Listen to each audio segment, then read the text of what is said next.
Nada, el miércoles pasado recibí una llamada de mi teniente favorito, el señor José Ortín, que ya todos conocéis, administrador de este grupo, en el que me proponía pues hablar un poco sobre bueno, el armamento individual portátil del ejército español en la época que nos toca, ¿eh? El desastre anual. Pues yo sí lo llamo desastre, hago ese pequeño inciso con la pequeña polémica que ha habido últimamente. El desastre anual en 1921, ¿vale? Eh, bueno, pues nada, yo accedo gustosamente. Quiero advertir antes de todo que, antes de nada, que no soy ningún especialista en armamento, ni he sido militar, para mi desgracia, ni nada parecido, ¿eh? Simplemente soy un lector ávido, por decirlo de alguna manera. Me ha gustado siempre el tema de las armas y siempre he intentado estar un poco enterado, ¿no? de cómo funcionaban las armas y como mínimo saber identificarlas, ¿vale? Bueno, una de las...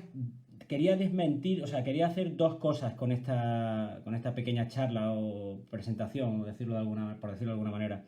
Y es que cuando normalmente hablas con alguien que no conoce el tema, ¿no? Que prácticamente es la inmensa totalidad, para nuestra desgracia, aquí en España, pues siempre cuando le preguntas, oye, ¿por qué crees que sucedió este desastre, ¿no? Esta desgracia? Pues siempre dicen que, bueno, es que el armamento seguramente estaría obsoleto, sería viejo, y claro, así no se puede ganar una guerra. Eso es lo que suelen decirme, ¿no? De la misma manera que dicen por qué se perdió Cuba, ¿no? Los barcos eran de madera, los cañones no giraban, y bueno, eso no es exactamente así, aunque, en fin, no es exactamente así, ¿vale? Entonces, nada, empezamos, ¿vale? Si os parece. Bueno, ¿de qué armamento individual disponía un soldado español en África en 1921? Pues dependía del arma en que sirviese, de su empleo y de su empleo, claro. Así, el armamento portátil individual de los soldados de los 4 regimientos de infantería situados en Melilla y dispersos en las distintas circunscripciones existentes en el RIF, en el 21, que era San Fernando 11 en Drius, Ceriñola 42 en Anual, África 68 en Zocol Telasa de Bubequer, Melilla 59 en Candusi, y así como el regimiento mixto de artillería, se circunscribía a un fusil, su bayoneta, así como granadas de mano, la tropa y suboficiales, y pistolas semiautomática o revólver, los oficiales. El regimiento de caballería Alcántara número 14, la tropa, sargentos y suboficiales llevaban una carabina, que realmente no era una carabina, luego lo explicaré el por qué. Llevaba una carabina similar al fusil, pero más corta y ligera, además del sable reglamentario, porque todavía en 1921 nuestra caballería llevaba un sable, que realmente no era un sable, luego explicaré por qué. Los oficiales llevaban revólver o pistola semiautomática, además del sable reglamentario, ¿vale? Bueno, ¿cuáles eran los fusiles reglamentarios en el ejército español en 1921? Pues básicamente dos, aunque realmente eran tres. Bueno, empezamos primero por el más conocido, que es el Mauser, desde el 7 de diciembre de 1893, en que se publicó en el Boletín Oficial del Estado. Se establece el fusil Mauser modelo 1893 como reglamentario del ejército español. Es el que tenéis en la parte izquierda de la presentación. En la parte derecha tenéis el fusil Remington modelo 1871. Era un fusil, este fusil sí estaba obsoleto, estaba en uso en tropas de segunda línea y en tropas fijas, lo que llamamos regimientos fijos en el siglo XIX, y bueno, era un fusil que estaba a todas luces obsoleto por las razones que ahí apunto en primera instancia, ¿no? Que había que alimentar cartucho a cartucho, era más lento de cargar y además pesaba, pues no llegaba a medio kilo, pero unos 300, casi 400 gramos más que el Mauser. Vamos a empezar por las características principales del Mauser modelo 1893. Bueno, el Mauser 1893 es un arma espléndida, es un arma espléndida como luego explicaré. Y nace como aquí llega a España, construido por Loewe, por la fábrica alemana Loewe, y llega porque se crea una comisión de estudio de armas para sustituir el primer fusil que hemos comentado, el segundo fusil que hemos comentado, que es el modelo Remington 1871, que ya estaba a todas luces obsoleto. Y bueno, esta comisión hace una serie de pruebas, de estudios, bueno, de viabilidad del sistema de armas, ¿no? Y de hecho, cuando dan el visto bueno a la adquisición del fusil, dicen textualmente: el fusil Mauser es un arma práctica de guerra con cualidades extraordinarias y con una superioridad tan grande sobre el actual fusil reglamentario Remington, lo mismo respecto a precisión que en alcance y fuerza de penetración del proyectil, que su adopción señalará un progreso marcadísimo en el armamento de nuestra infantería. Y eso es tal cual así, ¿eh? Luego hablaré de las lomas del Caney, lomas de San Juan, en el que los españoles damos aunque luego somos derrotados, pero damos una soberana paliza a una división completa estadounidense.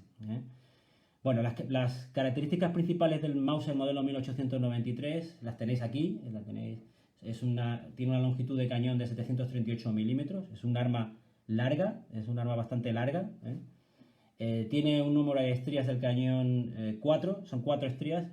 Recordemos que los cañones de finales del siglo XIX, los cañones de los fusiles de finales del siglo XIX están estriados. Bueno, también estaba el modelo Baker de principios del 19, pero no estaba en servicio en el ejército español, por supuesto.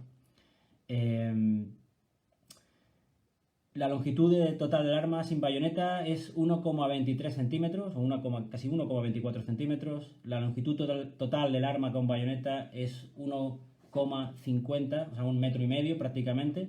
Por eso en muchas fotos que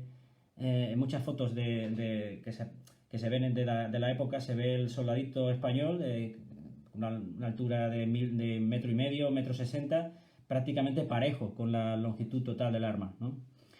El peso del arma sin bayoneta eran casi 4 kilos y con la bayoneta llegaba hasta los 4 kilos 400 gramos. La clase de cartucho metálico, parece obvio decirlo, pero tenemos en cuenta también que todavía existían fusiles como el francés Gras, que seguía llevando cartuchería de papel. Hay que tener en cuenta eso. La longitud total del cartucho, 78 milímetros. El peso de la bala, 11,2. Eso, quedaos con este dato porque luego lo compararemos con el peso de la bala del Remington y entenderemos por qué tenía un tiro más tenso el Mauser que el Remington. El peso de la carga del proyectil era 2,45, el peso de la vaina 11,1 gramos y el peso total del cartucho 25 gramos. Os voy a mostrar un cartucho de Mauser, no sé si se verá, aquí lo tenéis. Esto es un cartucho de Mauser, además este proviene de allí de alguna posición de África. Veis la ojiva y la vaina a partir de aquí. Seguimos. Bueno, aquí tenéis el despiece del Mauser. Como veis, es un despiece bastante exhaustivo. Tenéis el cañón con cortes seccionales. Tenéis aquí, no sé si se verá, veis el peine con los 5 cartuchos engarzados en el peine. Aquí tenéis un peine. Este también es encontrado en una posición de África, concretamente de Zoco el Telacha. Seguimos aquí. El elemento imprescindible de la acción del Mauser es el cerrojo. Este es el elemento cerrojo. El cargador, bueno, no es un cargador externo, es un cargador interior. Se van metiendo los cartuchos por la parte superior a través del peine. Luego veremos un vídeo en el que se ve perfectamente. Y aquí tenéis el cerrojo que cierra la cámara y introduce el proyectil en la cámara, claro. el percutor está aquí y se desmontaba, aquí hay un pestillo y se giraba y podía desmontar el percutor, el elemento percutor, el muelle y demás. Tiene un mantenimiento realmente sencillo, ¿eh? Y eso lo hacía, su empleo lo hacía mucho mejor en ambientes, en teatros de guerra, ¿no? Otra cosa es si el soldado español, que eso es lo que comentaba con Carmelo a lo largo de nuestras charlas, si el soldado español estaba entrenado para mantener el fusil y bueno, para cuidarlo, en cierto modo, ¿eh? Básicamente, el mantenimiento se circunscribía a tener el cerrojo bien engrasado, limpio, y las guías del cerrojo también engrasadas y limpias, para que no hubiese ningún elemento que hiciese no cerrar el cerrojo sobre la cámara, ¿eh? Bueno, sigamos. Bueno, hay un segundo modelo de Mauser en reglamentario en 1921, que es el modelo 1916, ¿eh? Básicamente difiere del primer modelo, el modelo 1893, en que la longitud total del arma es más pequeña, es casi, no sé, unos 10 o 15 centímetros más corto. La longitud del cañón, por supuesto, es más corta, unos 20 centímetros, perdón, unos 2 centímetros, 3 centímetros más corta. El número de estrías sigue siendo 4 destrógiras. El peso del arma es 3,750 kilos, es algo más ligero, y el número de cartuchos que puede cargar es 5, ¿eh? Bueno, físicamente podemos diferenciar el modelo 1916 del 1893 físicamente, ¿eh? Porque es más corto, como habíamos comentado, y porque la palanca del cerrojo está curvada en relación, vemos que la del Mauser modelo 1893 es recta, y sin embargo la palanca del modelo 1916 está curvada hacia abajo. Luego tiene otras diferencias técnicas interiores, porque el modelo 1916 recoge algunos cambios significativos que hizo Paul Mauser en 1913, y es que añadió un tercer tetón en la parte trasera del cerrojo, lo que facilitaba el cierre y hacía mucho más segura el cierre de la cámara. Y por otra parte añadió una ventana más de expulsión de gases, por si algún proyectil, pues no, al ser percutido, pues por el motivo que fuere, picaba la vaina y se producía una fuga de gases, pues que no subiese la presión en la cámara, estallase y dañase, o sea, y hiriese al tirador. Entonces expulsaba esa ventana, expulsaba los gases hacia el depósito de munición. Bueno, hablemos ahora un poco del Remington, ¿eh? El Remington era un fusil obsoleto, como había comentado al principio. Estaba en uso en unidades de segunda línea, no había llegado todavía a todas las unidades el modelo 1893. Bueno, no es que no hubiese llegado, es que por el tipo de uso táctico que tenía, pues no era necesario tener un Mauser en 1893 o 1916 en esa unidad, ¿no? Bueno, aquí tenéis, fijaros, en esta foto veis perfectamente por qué se la llamaba Rolling Block. Tenéis dos cilindros, este es el eje de un cilindro y este es el segundo eje del segundo cilindro, ¿eh? Y ahora luego veremos el funcionamiento, pero básicamente os lo adelanto ya. Nada, este cilindro con esta palanca cerraba la cámara. Previamente habíamos alimentado con un cartucho el cartucho con el cañón, la cámara. Cerrábamos esta especie de lengüeta, que es un cilindro con un percutor, y teníamos un martillo que, al estar cerrada, al disparar, percute esa palanca y a su vez percute el proyectil, ¿eh? Fijaros que tiene un alza fija y un punto. Eso será una de las diferencias primordiales y de las ventajas del Mauser respecto al Remington 1871. Bueno, aquí tenemos las ventajas del Mauser frente al Remington, ¿vale? Tanto el Mauser 1893 y el 1916, que se encontraba en servicio en el ejército español y los soldados españoles en África llevaban tanto el Mauser 1893 como el 1916, había unidades que llevaban el modelo antiguo y otras llevaban el 1916, ¿eh? Porque no había llegado todavía a todas las unidades ese último modelo, ¿eh? Bueno, empezamos con las diferencias. Los Mauser llevaban un alza Lager en inicio, aunque luego a partir de 1913 se les va cambiando por una alza tangencial que iba, va marcada desde los 400 a los 2000 metros, ¿eh? El Remington, sin embargo, llevaba un alza fija. Eso, como he mostrado en la foto de antes, ¿no?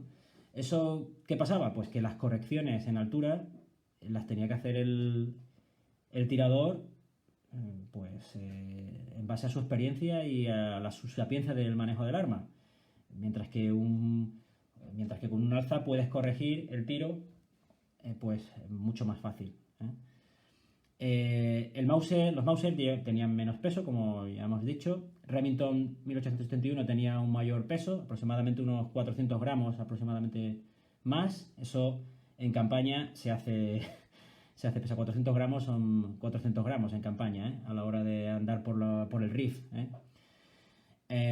bueno, otra cosa muy importante, y es lo que había comentado al principio, es el menor tamaño y peso de la cartuchería, el calibre, el proyectil de Mauser era 7 x 57 milímetros, pesaba 25 gramos el cartucho y 11,2 gramos el proyectil, mientras que el Remington 1871 pues tenía un cartucho de 11,15 x 53 milímetros, o sea, más grande, y pesaba 41,5 gramos el cartucho, es decir, casi el doble que el cartucho de Mauser, y 25 gramos el proyectil.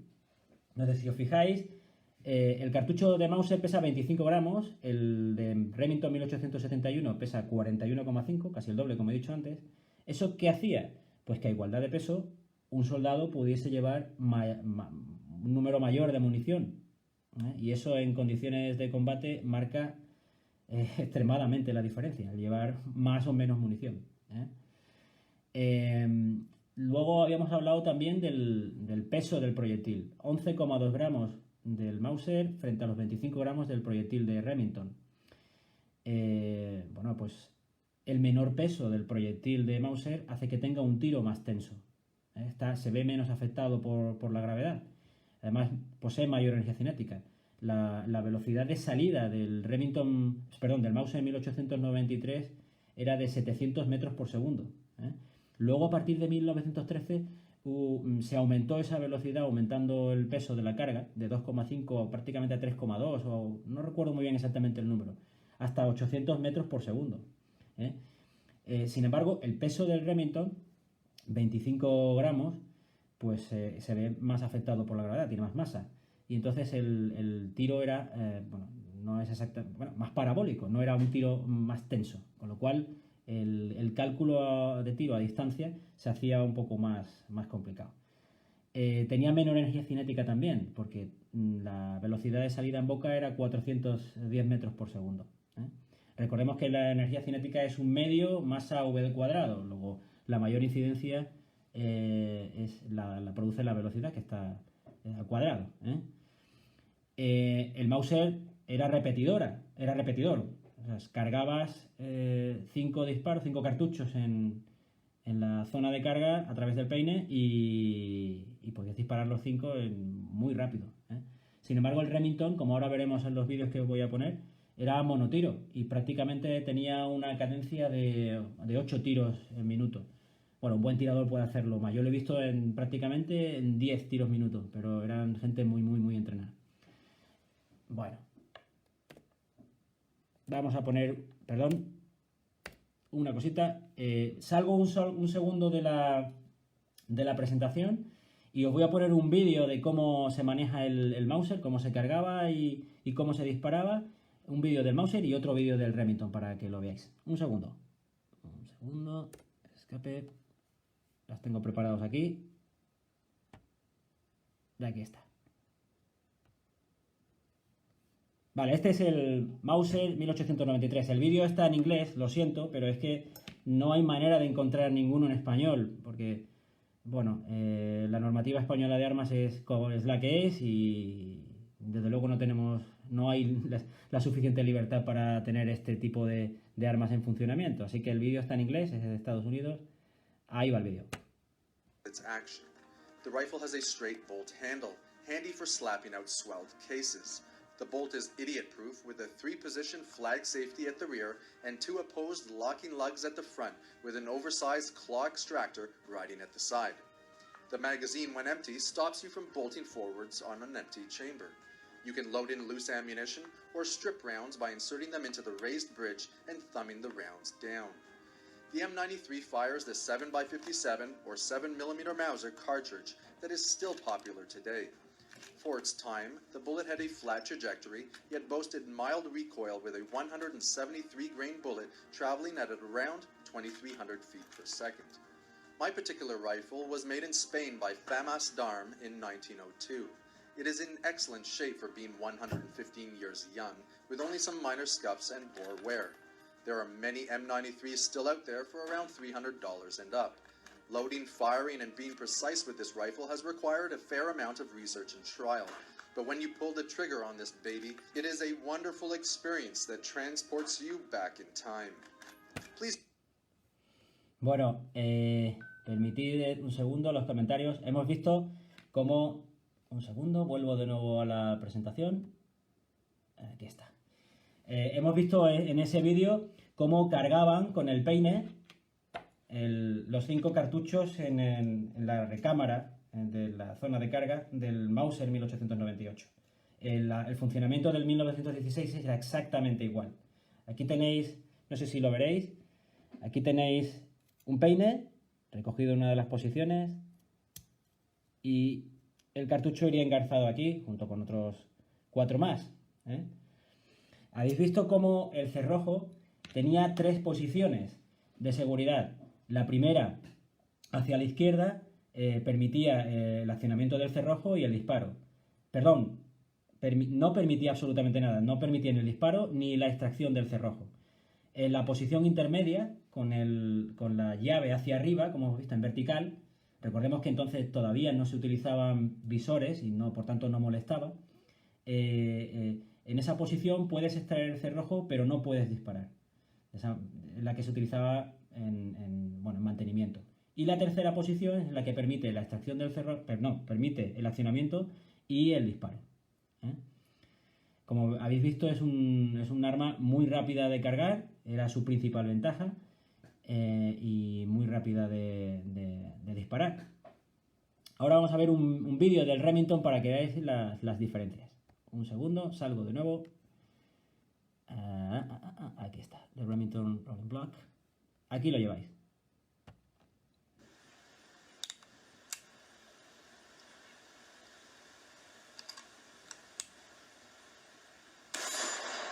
Abre el martillo y la segunda cámara. Mete el proyectil, vuelve a martillar el martillo, mete el proyectil, cierra la cámara y puede disparar. Habéis visto, ¿no? Es un fusil relativamente rápido y sencillo. By popular demand, I thought I would showcase the method where you operate a single-shot rifle with cartridges between your fingers. I've done this before, but I've never found it to be faster than pulling cartridges out of a proper cartridge holder. It demands too much fine motor manipulation for me to do successfully. Bueno, como muestra un botón, ¿no? Habéis visto el modo práctico de utilizar el Remington con los proyectiles entre los dedos y así era más rápido de cargar. Sin embargo, desde luego no tiene nada que ver con el Mauser.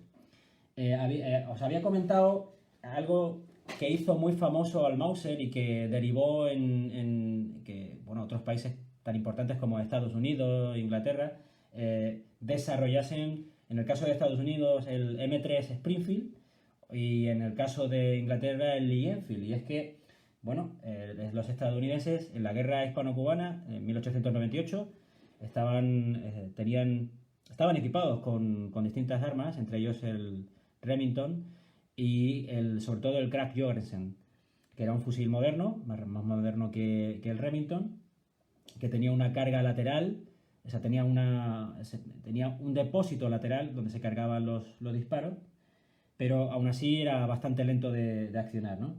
Y bueno, los Mauser españoles fueron muy superiores a los Krag Jorgensen de los estadounidenses, ¿no? Y por eso hicieron que se dieron cuenta los estadounidenses que, bueno, que tenían que mejorar el armamento portátil del soldado medio, ¿no?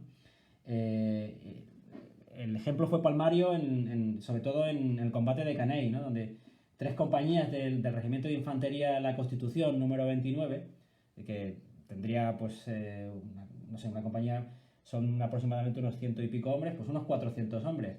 En total, armados con Mauser, modelo 1893, pues mantuvieron a raya toda una división norteamericana, la de Lawton, que tenía unos 6.000 hombres, y les hicieron 1.400 bajas. 1.400 bajas. Entonces, claro, ahí quedó es un ejemplo que se suele dar en las academias de historia, ¿no? de una ventaja del armamento individual frente a otros, ¿no? Insisto, eso hizo el modelo Mauser, modelo 1893, y fue el que hizo que Estados Unidos e Inglaterra, por ejemplo, desarrollasen pues el M3 Springfield, que estuvo en servicio prácticamente hasta la Segunda Guerra Mundial, una vez que fue relegado por el M1 Garand, y el Enfield, que estuvo en servicio también en la Segunda Guerra Mundial, hasta la Segunda Guerra Mundial, con ligeras modificaciones. Pues nada, seguimos. Vamos a hablar ahora de... Perdón, un segundito, que voy a poner... ahí, vaya, me he equivocado. Perdonad, un segundo, que esto del directo no lo llevo muy bien. Bueno, esta tarde con Carmelo me ha enseñado una bayoneta. Carmelo, me imagino que la identificarás, ¿verdad? Bueno, los distintos modelos de Mauser disponibles en el ejército español en ese momento tenían distintas bayonetas. En el grupo he puesto alguna vez fotos tengo la suerte de tener bayonetas, porque bueno, me ha interesado coleccionarlas en un momento determinado,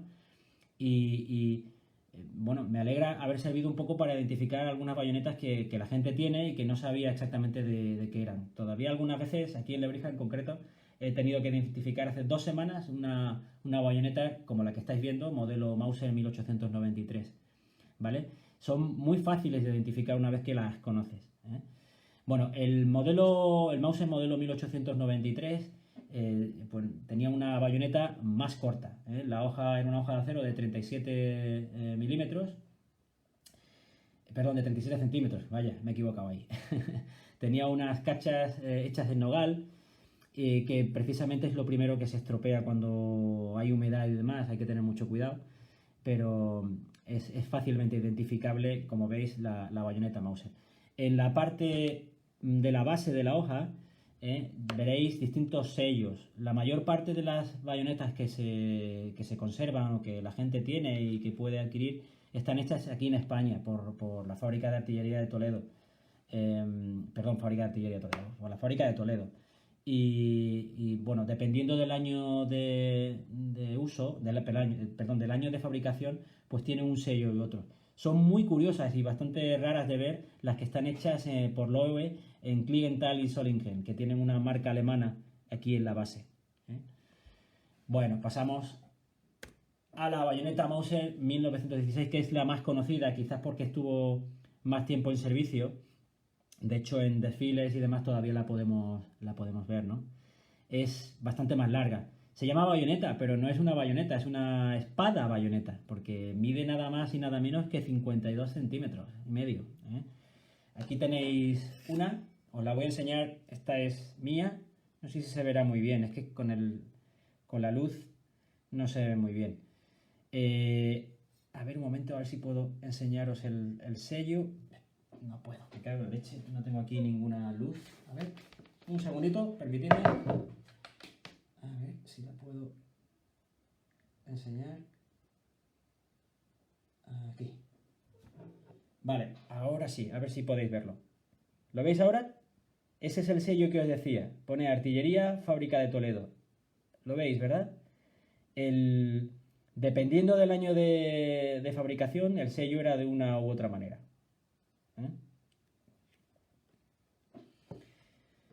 Es una bayoneta muy larga. Por eso no es exactamente una bayoneta, es una espada bayoneta. Proviene de la moda de finales del 19 de poner bayonetas muy largas a los fusiles, ¿no? Los franceses sobre todo disponían bayonetas muy largas, incluso en la Primera Guerra Mundial, ¿no? Y es una especie de... bueno, no sabría definirla exactamente, pero como digo, es una espada bayoneta, una especie de tipo brick, ¿no? De finales del 19. Y en muchas fotos, como decía, se ve al soldado español, ¿no? Bajito, de 1,50 m, con una bayoneta de medio metro, dispuesta en el fusil en vertical y que es prácticamente de la misma longitud que él.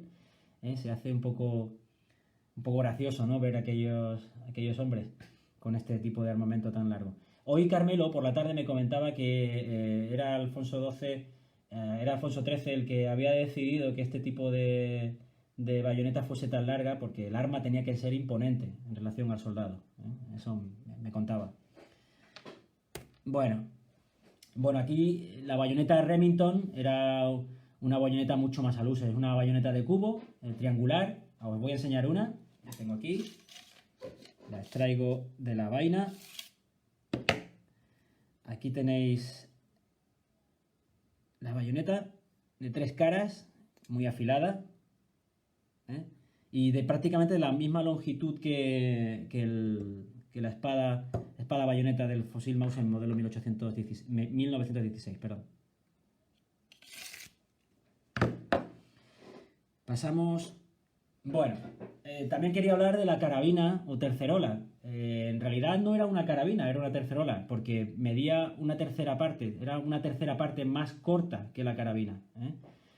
Lo que pasa que Loewe, en la fábrica alemana, designó carabina a esta arma, a 2 tipos de carabina, concretamente al mosquetón, del que luego se desarrollaría el modelo 1916, y a esta carabina o tercerola que se llamaba Mauser 1895. ¿Vale?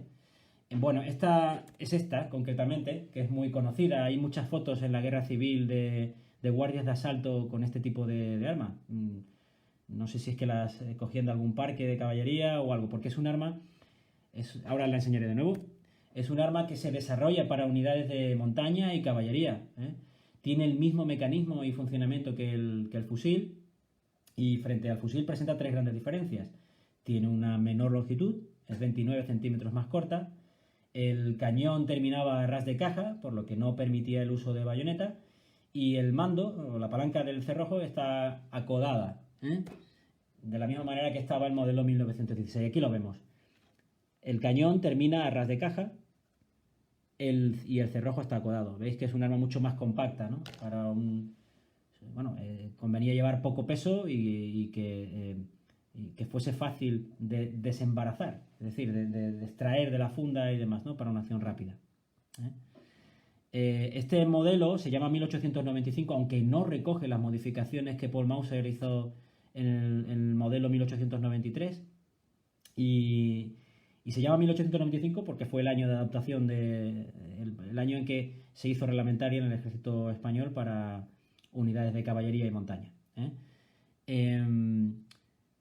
Hay un modelo de carabina posterior, 1916, proveniente del modelo de carabina número 2 producido por Loewe, que hay estudiosos que dicen que estaba ya en servicio en el regimiento de Alcántara, pero yo casi siempre, todas las fotos que he visto del regimiento de Alcántara en ese momento llevan la tercerola o Mauser, de Mauser 1895. No he visto ninguna foto en la que aparezca la carabina 1916, que era un poco más larga, el cañón sobresalía de la caja y permitía el uso de bayoneta, de la bayoneta que hemos visto anteriormente, el modelo 1916. Bueno, aquí tenemos el sable espada Puerto Seguro modelo 1918. Esta arma era uso exclusiva, vamos a matizar esto un poco, lo usaban los regimientos de caballería, pero también estaba en uso, era uso potestativo de los oficiales de cualquier arma, ingenieros, infantería y demás, ¿no? El sable Puerto Segura lo fabrica, o lo idea el marqués Puerto Seguro, en 1908, aunque hasta 19... Y se usa como espada recomendada en el ejército español, hasta 1918 no se hace reglamentario. Bueno, una cosa... Bien, aquí está. Fue ideada por el capitán de caballería Luis Carvajal Mergalejo, marqués de Puerto Seguro, en 1907. Se empezó a usar en el ejército español en 1908 como espada recomendada, como espada sable recomendada. Pretendía que fuese un arma que pudiese ser utilizada por la caballería ligera y por la de línea. Hay que matizar esto un poco. En el año del que hablamos, en 1921, esa diferencia entre caballería ligera y línea estaba totalmente superada.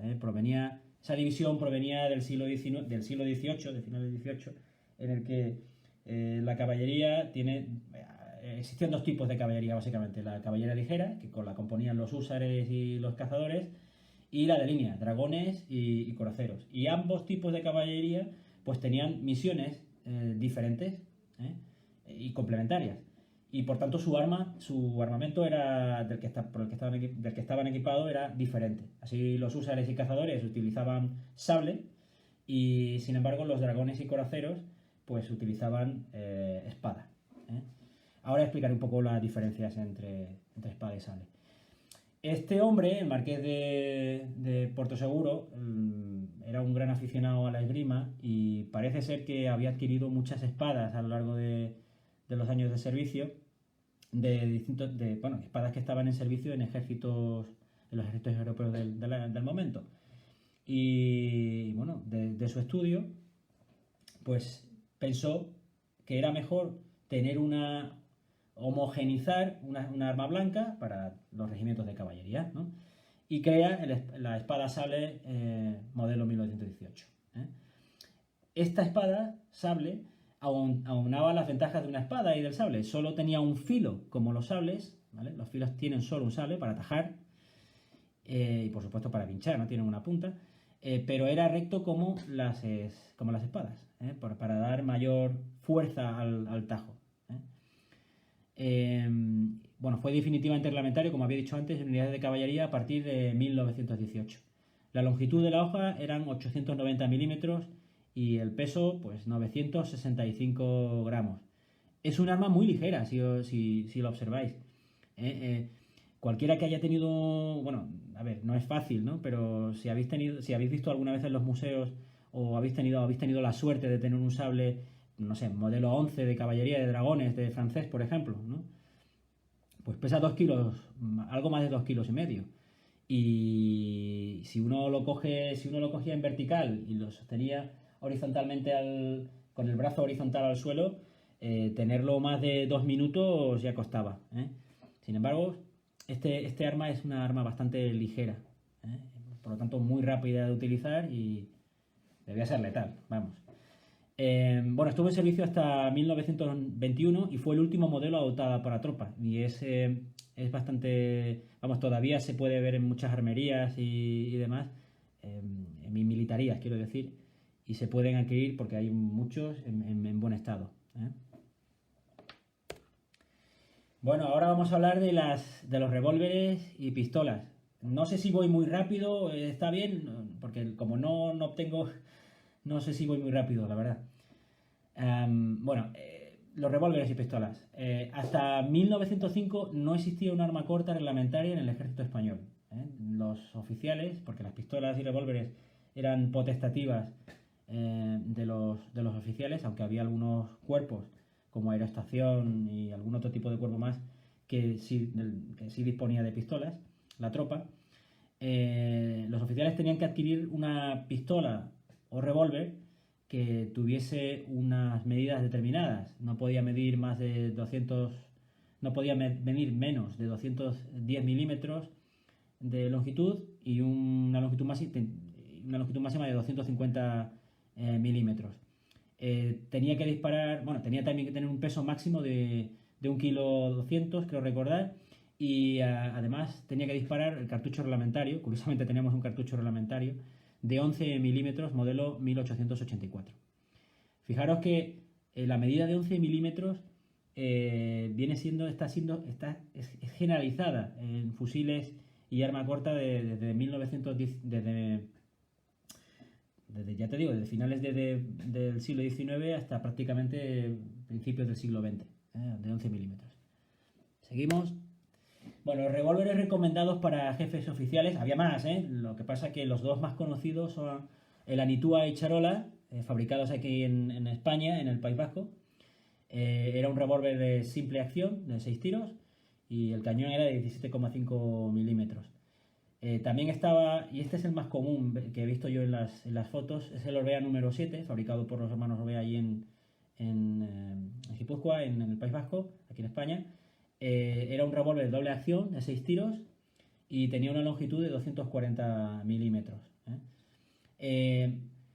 La simple acción, he dado por sabido que sabéis, simple acción y doble acciones en un revólver es que la simple acción es simplemente que hay que amartillar primero el martillo para poder disparar, mientras que el doble acción puedes amartillar con el gatillo también. No sé si habéis visto las películas de vaqueros, ¿no? Que el vaquero está con la mano izquierda, el arma en la mano derecha, y con la mano izquierda está amartillando y disparando. Pues eso sería un revólver de simple acción, y un doble acción, pues con el mismo gatillo puedes amartillar, y consecuentemente disparar. Bueno, hasta 1905 no adopta el ejército español una pistola reglamentaria, una pistola semiautomática reglamentaria, que es la pistola Bergmann 1905. Esta es muy conocida porque junto con la Mauser C96 prácticamente son los padres o las madres, ¿no? Pues son pistolas, las madres, ¿no? de las pistolas semiautomáticas actuales, ¿no? Poseen un mecanismo por inercia de masas, la corredera se desplaza y carga el proyectil, y también tiene un cargador externo que podéis ver aquí. Estos son proyectiles del 9 largo, 9 por 23 milímetros. Esta pistola pues se hace en Alemania por Bergmann.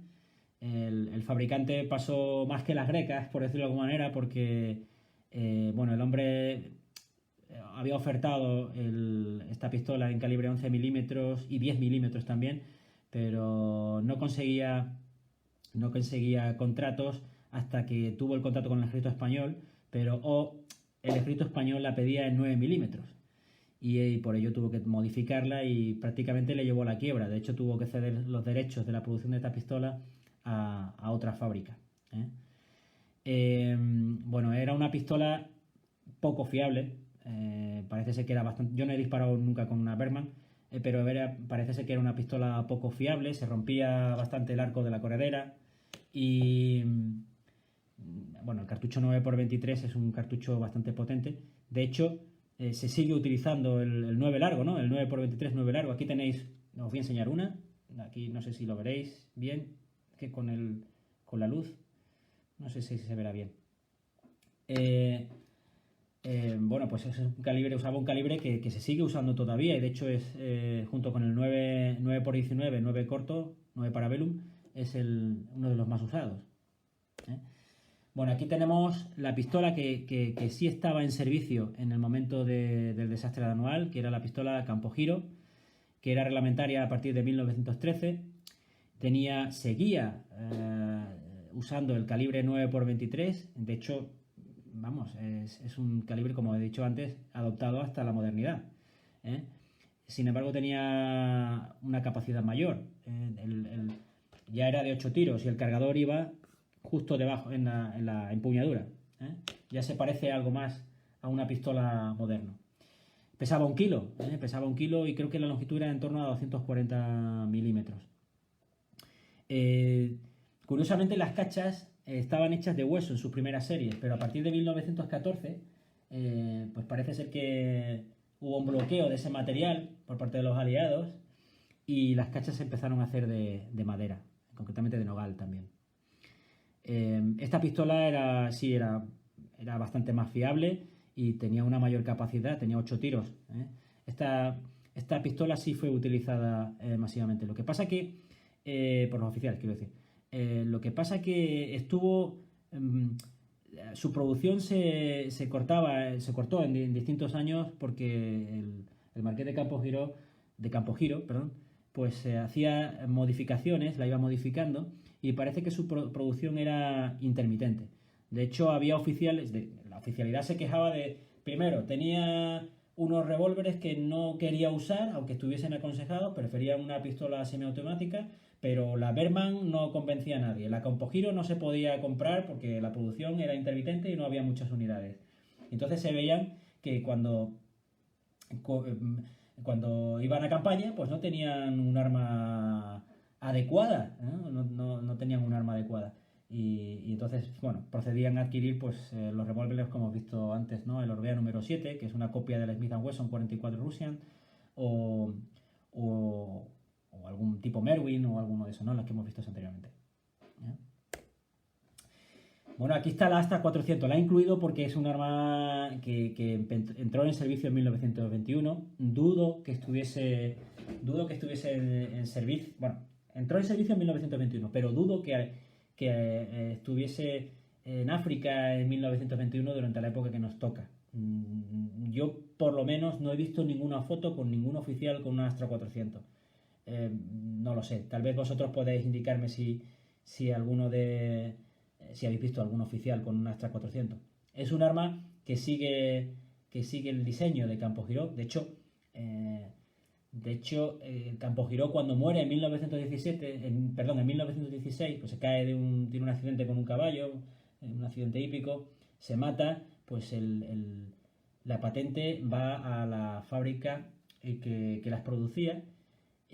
Ahora mismo no me acuerdo el nombre, perdonadme, pero no me acuerdo el nombre, y modifican la Campogiro, le añaden un muelle que suaviza el retroceso, con lo cual la hace más preciso. Sigue siendo un mecanismo de inercia de masas. ¿Eso qué significa? Perdón, no lo he explicado antes. Pues que los gases que produce la detonación del proyectil retraen la corredera, y la corredera, al volver a su posición merced a un muelle, pues introduce un cartucho en la cámara y ya puedes volver a disparar. Es una pistola semiautomática. Esta pistola, la Astra 400, la Apuro, como le llaman coloquialmente, pues estuvo en servicio pues prácticamente hasta la década de 1950, creo recordar, y fue usada en la guerra civil profusamente. Es muy, muy fácil ver fotografías de la época con oficiales con la Astra 400. Es una pistola muy, muy conocida.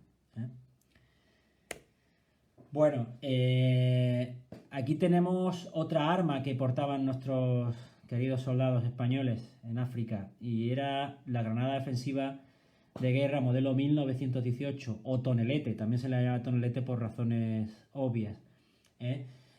También había otra granada que era la modelo Lafite, que entró en servicio en 1921, y como he hablado de la Astra 400, tampoco he visto fotografías de infantes con el modelo Lafite.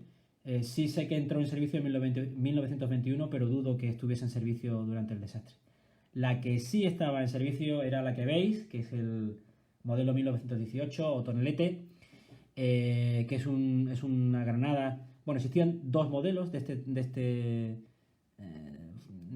esta granada o bomba de mano: el modelo de guerra número 1 y el modelo de guerra número 2, que era el de instrucción. Aquí está representado el modelo de guerra número 1, que bueno, tenéis la primera variante, pero en la guerra civil esta bomba de mano seguía en servicio en ambos bandos, y hay multitud de versiones. Yo he visto hasta algunas con el tapón que veis aquí, rojo, y que se le llamaba requetés, porque claro, la bomba de mano era grisácea y de repente la tapadera era roja, y me hizo mucha gracia eso, ¿no? Cuando las vi por primera vez en el Museo de Cueto en Asturias. Le llamaban el requeté. En fin, a lo que vamos. Esta bomba de mano es muy sencilla, consta de dos partes, perdón. Está el cuerpo, que veis aquí, que es un cuerpo en hierro fundido, segmentado en 40 partes, 40 segmentos, que hacen de metralla, hacen de punto de rotura cuando explota, y los cuadrados que veis son la metralla. En su interior llevaba 80 gramos de pólvora negra, no llevaba ningún explosivo un poco más avanzado como la nitramina que llevaba, por ejemplo, en la Lafite. bastaba con pólvora negra, 80 gramos en concreto, aunque se podía cargar con más, claro, pero básicamente llevaba 80 gramos. Llevaba un tapón en la parte inferior por el que se cargaba la pólvora y por la parte superior llevaba el artificio de fuego, que suena muy bonito, pero era básicamente una mecha de unos, creo recordar que unos 6 centímetros o 7 centímetros, no recuerdo muy bien, que daba unos 7 segundos de retardo con una cerilla amorfa en la parte superior, y este artificio de fuego iba roscado a la parte superior del cuerpo y a una tapa con un papel de lija, y básicamente el soldado lo que tenía que hacer era extraer la tapa de lija, rozar con la cerilla amorfa esa lija y ala, a esperar a dispararla, ¿no? A tirarla, a lanzarla, perdón. ¿Vale? Era una granada defensiva. Hay dos tipos de granadas, las granadas defensivas y las granadas ofensivas.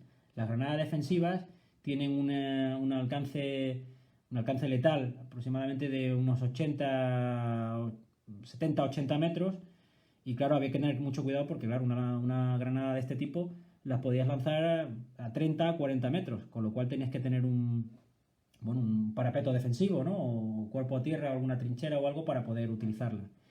Las granadas ofensivas, por contra, no tienen tanto alcance y por tanto no es necesario usar o tener un parapeto defensivo o una trinchera para poder usarla.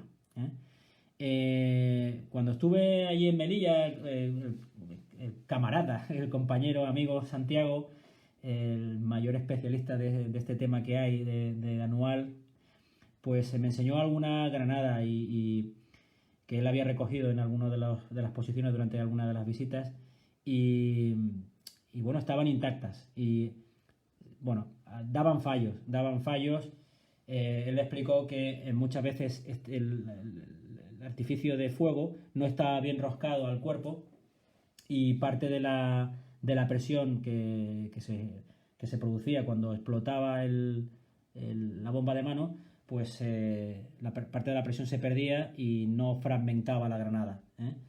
Otras veces se desprendía la mecha, y entonces no explotaba la granada.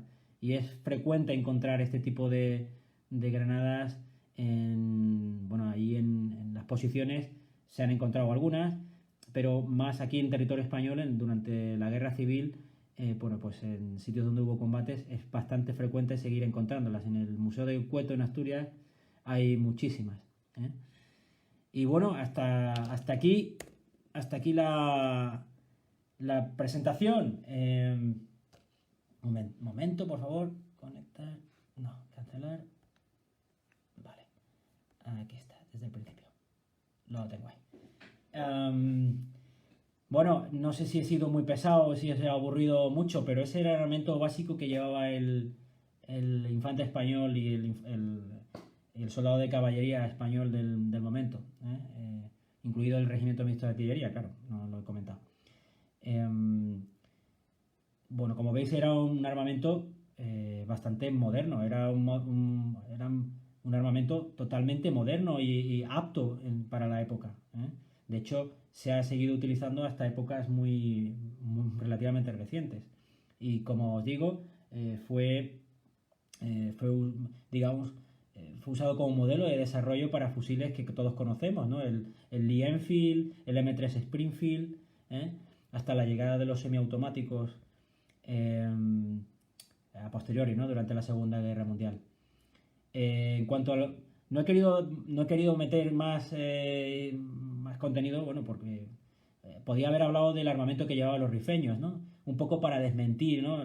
Lo que os he comentado antes. El armamento español estaba obsoleto y, bueno, pues no es así, en absoluto es así. Y tampoco los rifeños llevaban espingardas, llevaban desde el fusil Remington, el Lebel francés, pasando por el Gras francés también, incluso, como todos sabéis,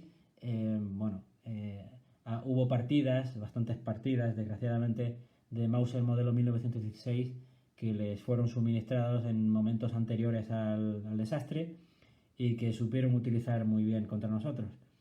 Ellos llamaban al fusil Mauser el Arbaya, todo el mundo conoce ese término, me imagino, el 5 tiros, y era el fusil más apreciado. Así que con esta presentación he querido desmentir un poco, pues eso, ¿no? Que el armamento del soldado español fuese obsoleto, estuviese antiguo o no. Lo que sí es muy probable, no, totalmente probable, es que estuviese muy mal mantenido. Como todos sabéis, hablan de fusiles descalibrados en las crónicas, fusiles descalibrados, en fin, todos sabemos que las presiones y las temperaturas con el uso, o sea, el disparo provoca unas presiones y temperaturas elevadas que a la larga provocan que el fusil esté descalibrado. Pero es que muchas partidas ya venían descalibradas, y bueno. Y por otro lado, el soldado medio español del momento, el recluta del momento, pues estaba muy mal instruido, no sabía muchas cosas que tenía que saber para un uso óptimo del arma y lamentablemente así nos fue, ¿no? Me contaba Carmelo el otro día que muchos reclutas de 1916 ni siquiera habían trabajado en orden abierto, sino que la única formación o instrucción que habían recibido era formación cerrada. Con eso se dice todo, ¿no? Nada, pues yo por mi parte he terminado. Si tenéis alguna pregunta, a vuestra disposición estoy. Aquí puedo verlo, aquí os puedo ver en lo que escribís y nada, a vuestra disposición.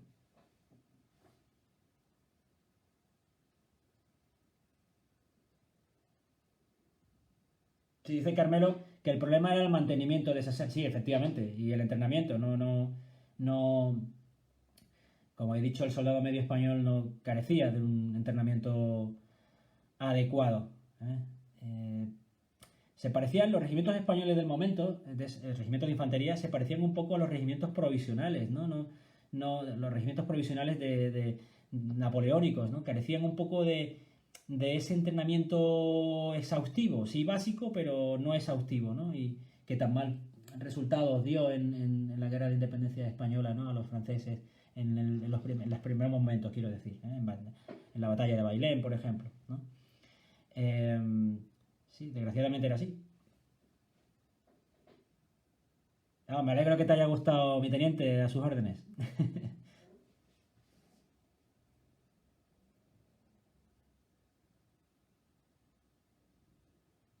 ¿Alguna pregunta? ¿Tenéis alguna pregunta que queráis saber?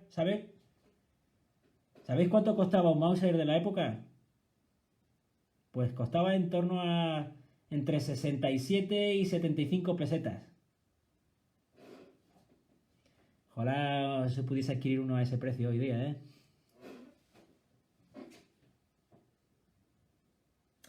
Sí, mira, me dice Carmelo que existía el Astra 400 en 1900. Claro, entró en servicio en 1921 y dice que las habían comprado a título particular algunos oficiales.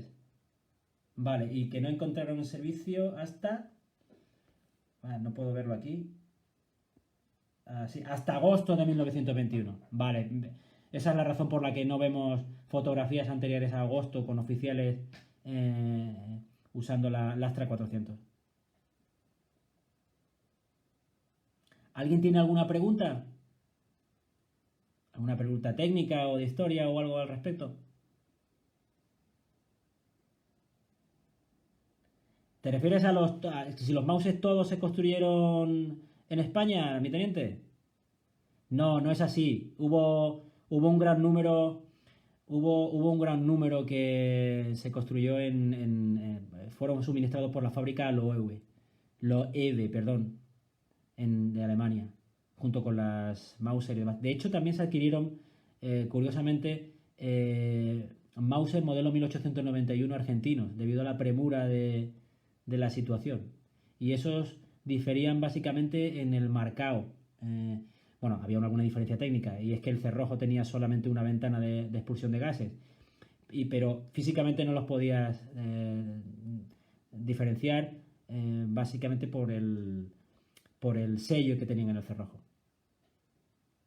Sí, dice Ana Meli que efectivamente que era el sueldo de... Joder, y tanto que sí, 70 pesetas. 70 pesetas costaba. En torno a 70 pesetas, básicamente.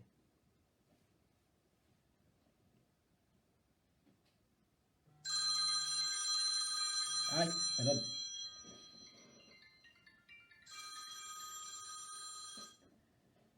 Bueno, ¿alguna pregunta? ¿Nadie tiene ninguna pregunta? Vale, los moros dice Carmelo que los moros esperaban a tener 20 duros y los compraban. Hay muchas referencias bibliográficas de los moros que trabajan en las minas. Sí, correcto, así es, así es. Bueno, no he querido mencionar el tema, pero ya sabemos, es que no me gusta hablar del tema, pero ya sabemos lo que era la Comandancia General de Melilla. Había mucha corrupción y lamentablemente había partidas de Mauser modernas, muy modernas, el modelo 1916, que iban a parar a manos de los rifeños. Y eso, mal que nos pese, fue así. No, negativo, mi teniente, no llevaban ningún tipo de amortiguación en la culata.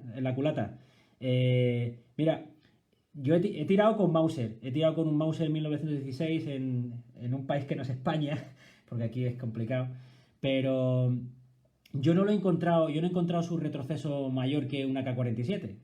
Y el cartucho AK-47, como sabéis, un 762 por 54. No lo he encontrado mayor, pero claro, un montón de disparos con un cartucho tan potente como es el 7 mm por 57, con una culata rígida de madera, pues oye, al final el hombro se resiente. De hecho, le conté a Carmelo durante una de nuestras charlas que cuando el comandante Castejón subía hacia Badajoz, identificó a los milicianos que le habían hecho disparos por el moratón que tenían en el hombro, por el uso del Mauser.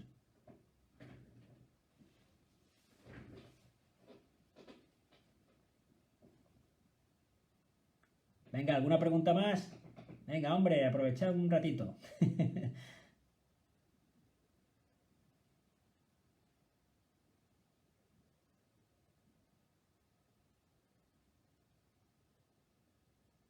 ¿Ninguna? Bueno, pues espero que os haya gustado. He tratado de ser lo más conciso posible y no... espera, me refiero a mi pregunta, yo los he usado y me consta que no llevaban. Sí, no llevaban ningún tipo de... En la cantonera no llevaban, ni en la culata no llevaban ningún tipo de goma como se usa actualmente, ni eran ergonómicas, ni nada por decir, un trozo de madera, en definitiva. Sí, Carmelo, sí. Me pregunta Carmelo si sabía de oficiales que llevaran Smith Wesson o Colt. Sí, claro, eran revólveres que muy usados en la época, sobre todo el Smith Wesson 44. Eh, mira, me pregunta, un segundo, respondo a Carmelo. Sí, efectivamente, había un gran número de revólveres en uso en el ejército español, pero comprados a título particular, o sea, como revólveres aconsejados. Entre ellos estaba el Smith Wesson, claro. Me pregunta Félix, ¿dónde tenía ubicado el enganche de la correa al Mauser, en la parte de la culata? Pues en la parte lateral. Es que depende. Hubo momentos en que el enganche estaba en la parte final en la parte inferior de la culata. Hubo modelos como el 1913 que lo llevaba en la parte lateral de la culata. Y en la parte de la caja hubo modelos como en la Tercerola 1895 que lo llevaban lateralmente y no verticalmente en el cañón, ¿no? En fin. Te dejaban el hombro molido, dice José Martín. Pues macho, claro, yo solo disparé 3 peines, yo iba encantadísimo. Pero aquel que haya disparado más, pues me imagino que sí que se resentiría, claro. Me ha gustado mucho, dice Ana Meli. Muchísimas gracias, Ana Meli, un placer. Sobre todo que te haya gustado a ti, que eres tan experta en esto, ¿no? En el tema que nos ocupa en África, 1921.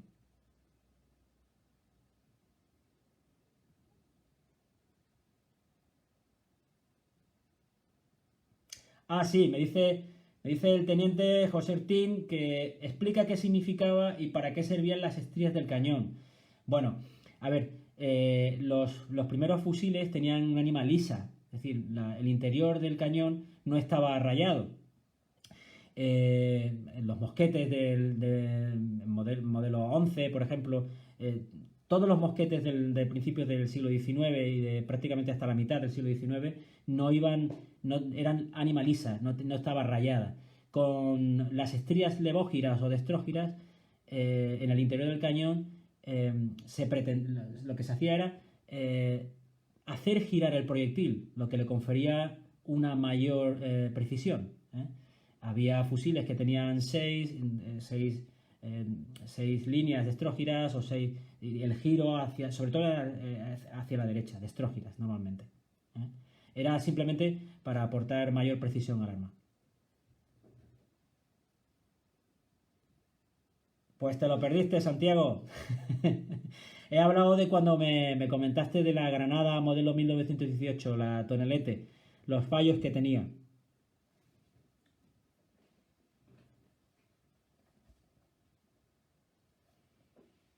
Muy bien, muy bien. Muchas gracias, Santiago. Muchas gracias.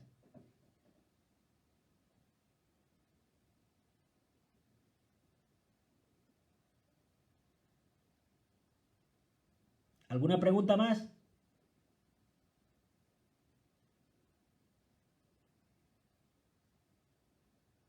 Bueno, pues si no hay ninguna pregunta más, os dejo. Espero que os haya gustado. He tratado de ser lo más conciso posible porque estos temas son un poco complicados. Pero bueno, he intentado que sepáis un poco más del armamento español del momento. Y sobre todo, desmentir un poco lo que se dice, ¿no? Que el armamento español era obsoleto, que no era viejo y que no... Prepárate porque te voy a buscar a vueltas. Vale, Santiago, viniendo de ti me echo a temblar. Nada, señores, pues si no hay ninguna pregunta, gracias a ti, mi teniente, a ti. Un saludo. Hasta luego. Adiós.